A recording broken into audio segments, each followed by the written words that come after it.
Yoon-sung found himself in a courtroom frustrated and angry after receiving a 200-hour community service sentence for stealing from a jewelry store. He felt that the punishment was too severe, and he even questioned if his lack of a mother had influenced the judge's decision. In a fit of anger, he grabbed a chair and slammed it on the floor while shouting his discontent, even suggesting that judges should be doing community service work themselves. The loud noise from the chair hitting the floor prompted immediate intervention from police officers who were concerned about the judge's well-being. The judge, taken aback by this outburst, especially after 15 years of handling juvenile cases, he instructed Yoon-sung to pick up the chair, warning him that it could be seen as an insult to the legal system if he didn't comply. Yoon-sung's guardian attempted to intervene, but Yoon-sung responded disrespectfully to the judge, leading to the application of Juvenile Law No. 9. Subsequently, the police escorted Yoon-sung and other young offenders to Yangchun Information and Communication School, colloquially known as Yangchun Detention School. It was a facility where underage criminals from various backgrounds were housed. An officer advised Yoon-sung not to make eye contact with fellow detainees and to walk in a straight line. However, a robust-looking individual at the school recognized Yoon-sung as Lee Yoon-sung from Yoon-sungjian Middle School. Despite the officer's attempt to prevent the man Han Ji-hoon from approaching Yoon-sung, Ji-hoon remarked that it had been a long time and urged Yoon-sung to come to him after roll call. After this interaction, another officer warned Yoon-sung about Ji-hoon, describing him as someone at the facility for blackmail and sexual assault. The officer also made a derogatory comment about Yoon-sung's association with Ji-hoon. This officer was identified as Correctional Officer Lee Gwakian, responsible for managing the detainees in the school. Meanwhile, when Ji-hoon's friend inquired about Yoon-sung, Ji-hoon dismissed him as a loser, referencing his reputation from middle school. Yoon-sung later encountered Ji-hoon and another person who taunted and assaulted him. Ji-hoon questioned if Yoon-sung thought he was different now, referring to his time in the detention center. Ji-hoon made references to Yoon-sung's suicide attempt in a school restroom, which had led to charges of school violence against them. During this tense confrontation, Ji-hoon asked Yoon-sung to remove his pants like in the old days, provoking anger and discomfort. Yoon-sung's response, however, was surprising. He agreed that he missed Ji-hoon and proceeded to kiss him, taking Ji-hoon off guard. Correctional Officer Lee recollected a past encounter with Yoon-sung. In that encounter, Yoon-sung had made a troubling accusation suggesting that the officer was involved in a case of statutory rape. This revelation deeply concerned the officer, as he feared Yoon-sung might possess knowledge of the incident. Yoon-sung also knew about the officer's inappropriate encounter with an underage girl, which further added to the officer's unease. Returning to the present, Yoon-sung aggressively confronted Ji-hoon, leading to a violent altercation. Ji-hoon's friends rushed to get Correctional Officer Lee, while Yoon-sung inflicted severe injuries upon Ji-hoon. The confrontation was marked by brutality, and Yoon-sung displayed his fighting skills and aggressiveness. Yoon-sung overpowered Ji-hoon's friend, and Ji-hoon attempted to attack Yoon-sung with a wooden bar. However, Yoon-sung remained unscathed and retaliated by pummeling Ji-hoon's face, ultimately fracturing Ji-hoon's ankle. Ji-hoon, writhing in agony, implored Yoon-sung to stop and express remorse for his past mistreatment and bullying. Yoon-sung coldly responded to Ji-hoon's plea by twisting his other foot until it too broke. In this intense moment, Ji-hoon implored Yoon-sung to stop and apologize for any wrongdoings. Yoon-sung reflected on his motivations for learning to fight, citing his discontent with the South Korean legal system and his desire for revenge. As the violence continued, Correctional Officer Lee arrived at the scene to intervene and halt Yoon-sung's actions. Upon hearing the warden's voice, Yoon-sung released Ji-hoon's foot. Yoon-sung then approached the warden with the intent to share a humorous story. He leaned in and whispered that he had come to seek revenge, but not against Ji-hoon. The warden's actions were minor compared to what another individual had done to him. He had come to meet that person. Meanwhile, someone informed Park Sang-yeol, a former amateur kickboxing medalist who was bullying some guys, that a certain Lee Yoon-sung had broken Yoon-sung's ankle. In the past, Park Sang-yeol had been an eccentric individual. He had a habit of trying out strange experiments he had seen online. For instance, he once came across a video about a drink that was so peculiar you couldn't distinguish it from urine. Out of sheer curiosity, he grabbed a glass of the drink and a glass of his urine and asked Yoon-sung to taste and compare them. Sang-yeol's curiosity knew no bounds. On one occasion, he had watched a video about the effects of consuming laxatives and an antidiarrheal pill together. His curiosity led him to use Yoon-sung as a subject for this experiment, despite warnings that it could be dangerous and harm the intestines. One day, Park and his friends made Yoon-sung carry all their bags and barged into his house, knowing that his mother, grandma, and sister were not at home. They ransacked the place while Yoon-sung helplessly tried to stop them. Suddenly, Park checked Yoon-sung's forehead and asked if he had a cold because he had been sweating profusely. Yoon-sung was puzzled by Park's actions, but when he offered him medicine to feel better, Yoon-sung momentarily regarded him as a friend and took the pill without knowing it was cold medicine. After taking the pill, Yoon-sung started to hallucinate and eventually passed out, feeling as if he were floating on water, and even his unusual friends seemed comical, transforming into bizarre creatures. Park gave Yoon-sung a towel and instructed him to heat it in the microwave. However, an explosion occurred and Yoon-sung's home was engulfed in flames. After a while, he woke up in a hospital with 2 officers from the Seodong police station present to take his statement. He couldn't recall their questions, but his house had been completely destroyed and his face bore a large burn scar. A few days later, when he returned to school, Sang-yeol made a sarcastic comment about the explosion being bigger than what he had seen on YouTube. He told Yoon-sung to be thankful because he had dragged him down to the first floor. When Yoon-sung didn't respond, Sang-yeol became furious at him for not showing gratitude. Yoon-sung reflected that the scariest aspect of bullying is encountering someone with whom you can't communicate, that feeling of hopelessness when you don't know where to begin a conversation. He believed that the fear of this imagination leads people to give up. After school, he visited the House of Hope 119, where his mother and grandmother were. His mom asked him why he had told the officer that he had set the house on fire. He explained that the officers had informed him that all his other friends had blamed him for setting the house on fire after taking a pill. His mother questioned what they should do since they couldn't claim insurance for the fire and might even face charges for insurance fraud. They also couldn't afford to compensate their neighbors for damage. Their situation was dire. Returning to the present, the correctional officer escorted Yoon-sung to another room where Park Sang-yeol was being held. He explained that there had been an incident necessitating a temporary change in Yoon-sung's room.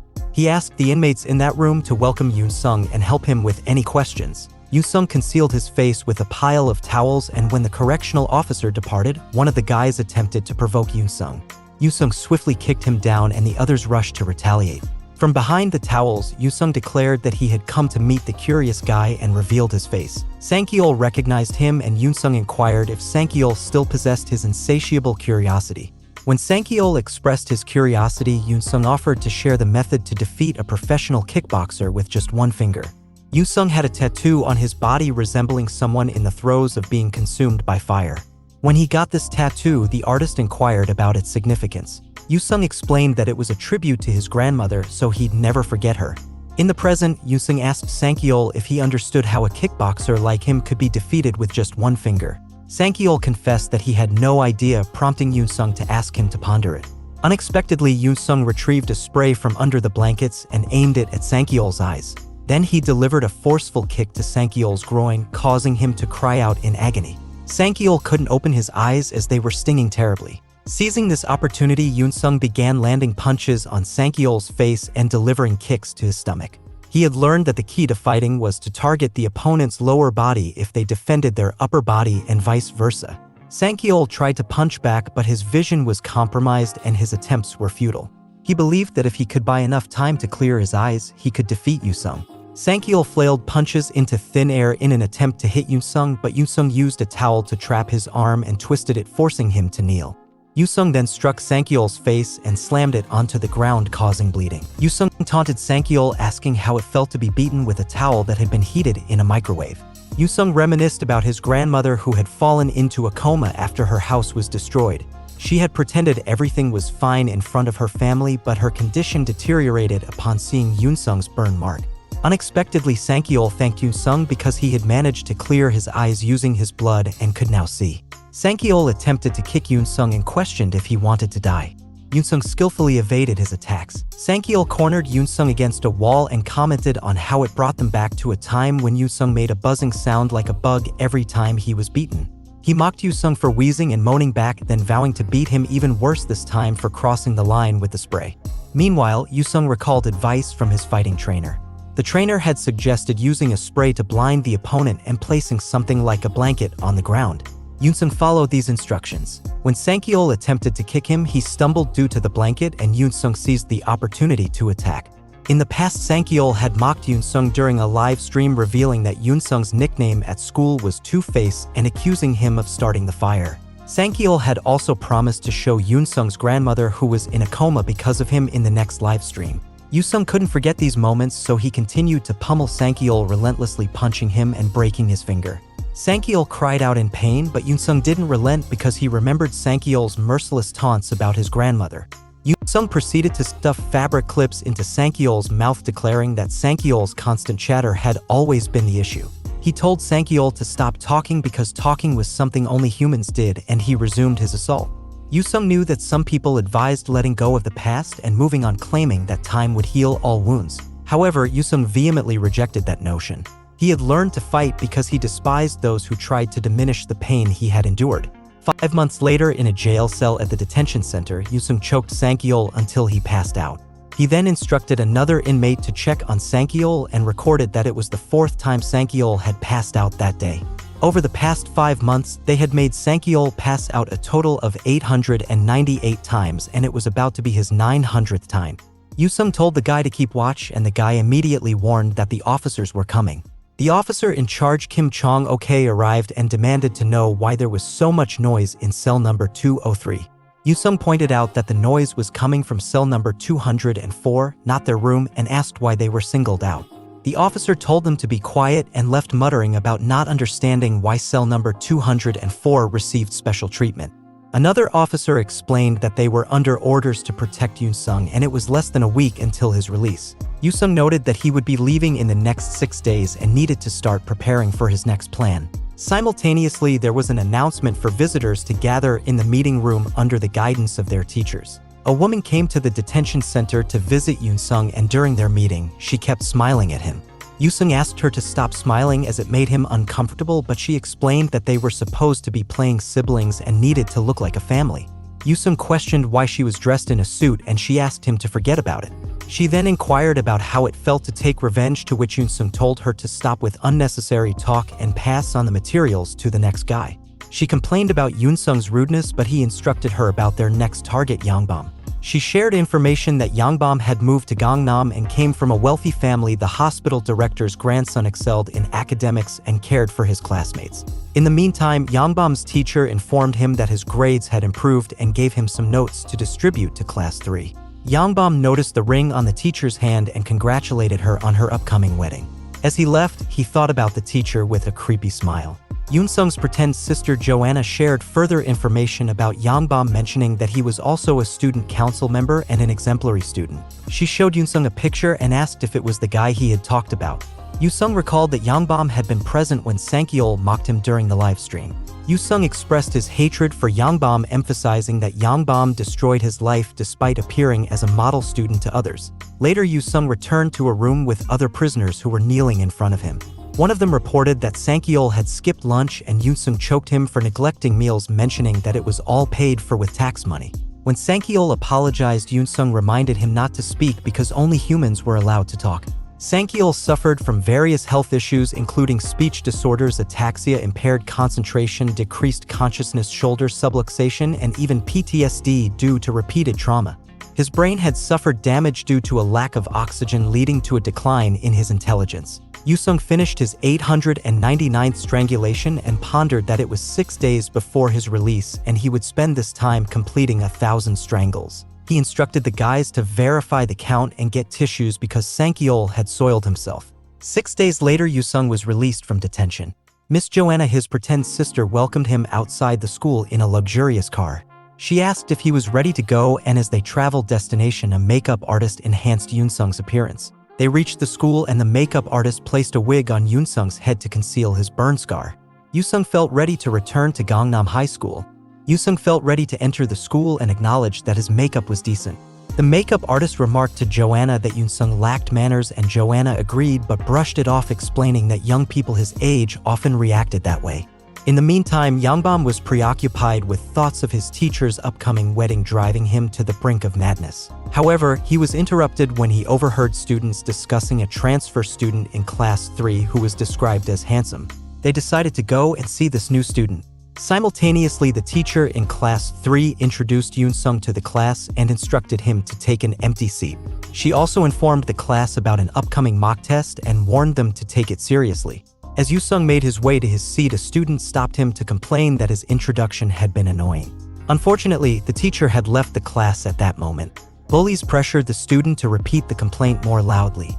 Yu-sung retaliated by kicking the bully and fending off the attacker's friends. He managed to gain the upper hand in the altercation, shocking the class. Yu-sung then dusted off his clothes and with a hint of sarcasm offered to reintroduce himself. He shared his name and age and mentioned his interests and dislikes, noting that what he hated was not currently present. News of the transfer student beating Park Sung-go and his gang on his first day quickly spread throughout the school.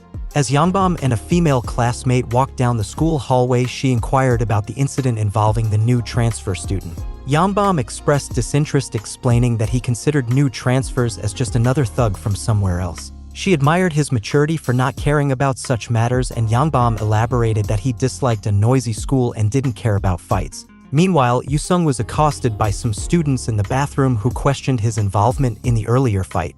2 others stood guard at the bathroom door to prevent anyone from entering. However, a student accidentally fell against the door, shattering the glass. Inside the bathroom, Yu-sung single-handedly fought off the students, noting their expensive clothing and expressing his envy. While continuing to overpower them, a third-year gang leader named Kim Sang-wook appeared and confronted Yu-sung, inquiring about his identity and taunting him. Outside the bathroom, Yangbom and the girl arrived, and she was shocked to see Sang-wook being pummeled by the new student. She urged Yangbom to do something and suggested he go call the teachers, but Yangbom appeared conflicted.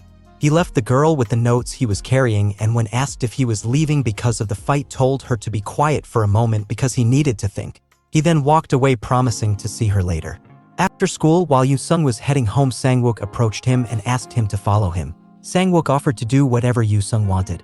They found Yangbom, who inquired if Yu-sung was the transfer student who had knocked out some students upon arrival. Yu-sung remained silent when asked about his academic skills, and Yangbom deduced that Yu-sung was the quiet type. Yangbom introduced himself as a sponsor for students who excelled in fighting and directly inquired about Yu-sung's financial needs. Yangbom explained that his family owned Build Family and asked if Yu-sung was familiar with a hospital in the area. Yu-sung recalled a moment when Yangbom had sarcastically asked him about his family's living situation after their house had burned down, and Yu-sung hadn't forgotten that encounter. He had come to seek revenge against Yangbom. Yu-sung revealed his identity, and Yangbom recognized him from their past interactions. Yangbom recalled the time he had inquired whether Yu-sung had an older sister and reached out to check Yu-sung's burn scar. However, when he saw no scar, he began to doubt if this was the same Yu-sung. Yu-sung clarified that he shared the same name as Lee Yoon-sung, who had been targeted during the live broadcast in the past. During that live stream, Park Sang-yeol had claimed he would reveal the extent of the loser Yoon-sung's brutal actions. He had gone as far as apologizing to all the Lee Yoon-sungs in Korea, placing blame on their mothers for naming them similarly and even making an offensive gesture to the viewers. Yu-sung wanted to meet Yangbom at least once because Yangbom had been part of the group that had bullied him during the livestream. He mentioned his irritation about the incident and asked Yangbom if he understood how much he'd been bothered by it. Yangbom seemed taken aback and asked if Yu-sung was furious over just that. Yu-sung explained that it was the principal reason, but suggested that if Yangbom could offer sufficient compensation, it might help alleviate his irritation. He had heard that Yangbom was wealthy and wanted to see how sincere Yangbom's offer was. He hoped that Yangbom wouldn't speak thoughtlessly about sponsorship matters. However, Yangbom found it ridiculous that Yu-sung would expect an equal relationship with him and expressed his unwillingness to work under someone. He declared his liking for Yoon-sung and instructed everyone to go down to the building they were on top of. While descending, Yangbom shared that the building belonged to his father, but that he managed and owned it. He mentioned the study cafes on the 2nd and 4th floors. The 5th floors function as a single-roomer. Runaway boys were sometimes provided shelter, and the 1st floor's cafe and underground sauna. He took Yu-sung to the sauna, where they encountered a large guy named Kyungmin. Yu-sung recognized Kyungmin from a previous encounter with his sister. Yangbom informed Kyungmin about Yoon-sung and clarified that he was different from the Yoon-sung they knew. He mentioned that Yu-sung was skilled in fighting and had the audacity to confront them. Kyungmin, however, didn't take kindly to Yoon-sung's attitude and threatened to harm him. Yangbom intervened, demanding that they both calm down and question loyalty and respect. He assigned Yu-sung a task, considering it a test since he didn't trust him entirely. Yu-sung was tasked with bringing some girls to a designated location and leaving them there. He successfully completed the task by escorting the girls to the shelter and the hotel on the 5th floor, where they were offered protection. Yangbom praised Yu-sung for his good work and then instructed him to follow Kyungmin, who would brief him on his next task. As Yoosung trailed Kyungmin, he recalled a conversation with Joanna in which she emphasized the need to infiltrate Yangbom's group and gain his trust. She explained that they couldn't simply capture Yangbom for a minor act of violence, as he always had an escape plan ready. Joanna believed that they had to handle Yangbom carefully and discreetly. Kyungmin led Yoosung into a room where other individuals were working on fake driver's licenses. He explained that they helped new arrivals at the shelter by creating fake IDs in their names. The goal was to rent a car and sell it to an illegal car dealer, making the minors indebted to them by 50 million won. Those who had taken out loans or had parents with insurance as collateral would owe them 100 million won. Kyungmin also revealed that Yangbom controlled everything in the area, making him untouchable.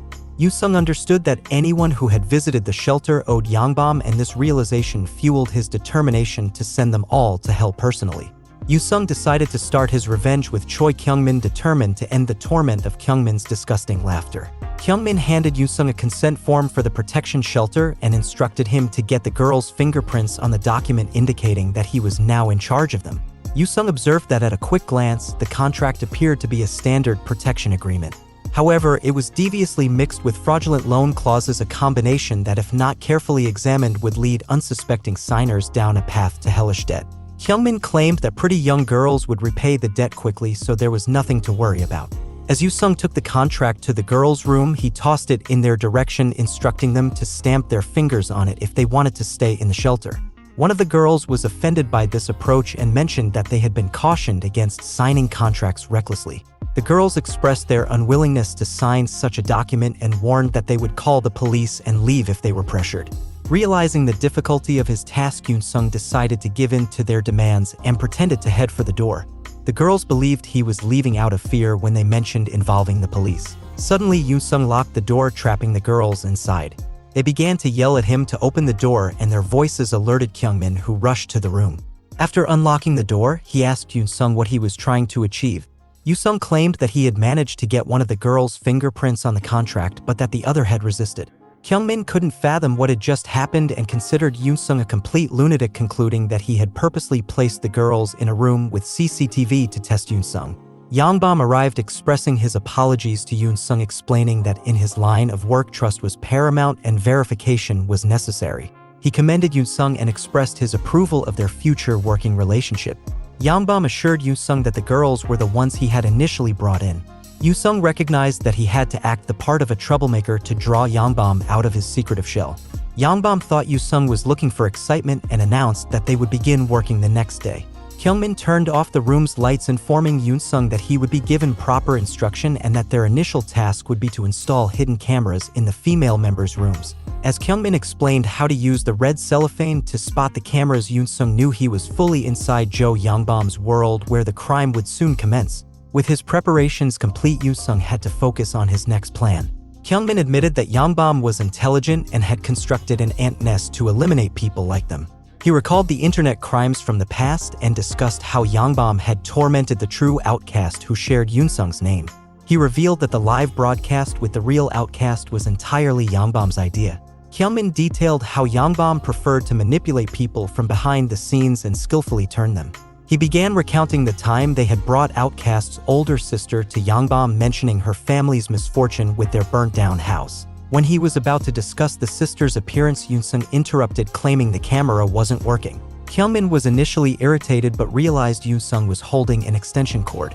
In his frustration, Yoosung grabbed Kyungmin's arm and broke it, then twisted the cord around Kyungmin's hand to shatter his fingers. As Kyungmin cried out in pain and confusion, Yoosung revealed the shocking truth to him. He whispered in Kyungmin's ear that Lee Na-yeon was his elder sister and that he was the same outcast as his little brother. Yoosung told Kyungmin to laugh like he had earlier, but Kyungmin was left stunned by the revelation. Yoosung recollected his childhood and the pivotal role his sister Naeun played in his life. They were 3 years apart in age, and Naeun had always been a source of support, especially since Yoosung was smaller and shorter than kids his age. Despite the age gap, Naeun had been his rock during the tough times leading up to the house fire incident. After the arson case, their house had turned into a semi-basement room in a linked house of a public institution. While the environment was less than ideal, the fortunate thing was that the agreement with the victims was progressing well. Naeun was on the cusp of puberty and living in a dormitory. One day, Yoosung and his mother were doing house chores when his mother asked if something had happened. Yoosung was confused and his mother probed further, asking if he had been pressured by school friends to engage in activities like burning down their house and doing drugs. Yoosung was tormented, wondering if his mother would believe him if he confessed to the truth. He was about to speak when the door swung open and Naan entered, inquiring about the state of their home. She grabbed Yoosung's face in frustration but was stunned to see the burn mark on his face. She asked what had happened and noticed that their mother appeared frail. The truth gradually emerged as they recounted everything to Naan, who was shocked by their revelations. Even their grandmother was affected by mental trauma. Yoosung couldn't bring himself to say anything and sat there silently, wishing he had spoken the truth. At school, after class, Yoosung was assigned the duty of collecting printouts from the teacher's office. He needed to request permission from a chat room that included all the students in his class for practically everything he did. Frodo with glasses permitted him to go to the teacher's office, but Yoosung had a strong suspicion about who the mastermind behind this system was, even though he lacked concrete evidence. He had to seek permission even to use the restroom, and when he didn't receive it one time, he ended up wetting himself, leading to laughter and mockery from his entire class. Yoosung felt like he was on the verge of losing his sanity. He recalled a day when he was carrying heavy bags and getting bullied. Naan saw the bullies kicking Yoosung on the ground, and in a flash, she struck one of the bullies across the face, leaving the others in shock. That day, everything happened quickly, and although many students had bullied Yoosung, Naan happened to witness that particular incident and reacted with fiery anger. Yoosung felt relief seeing his sister Naan intervene. Notably, he also noticed Yangbam standing nearby, observing Naan as she confronted the bullies. This incident seemed to pique Yangbam's interest. Afterward, Yangbam approached Yoosung, saying that he would prohibit everything. Naan eventually noticed Yoosung's phone and saw all the messages about him. She questioned him in anger, but Yoosung tried to downplay the situation by claiming they were just jokes among friends. Naan, however, hugged him tightly, saying that it must be painful for him to endure it all alone, and reassured him that he had his sister with him. This emotional moment moved Yoosung to tears, and Naan comforted him, telling him that everything would be okay and that he could rely on her.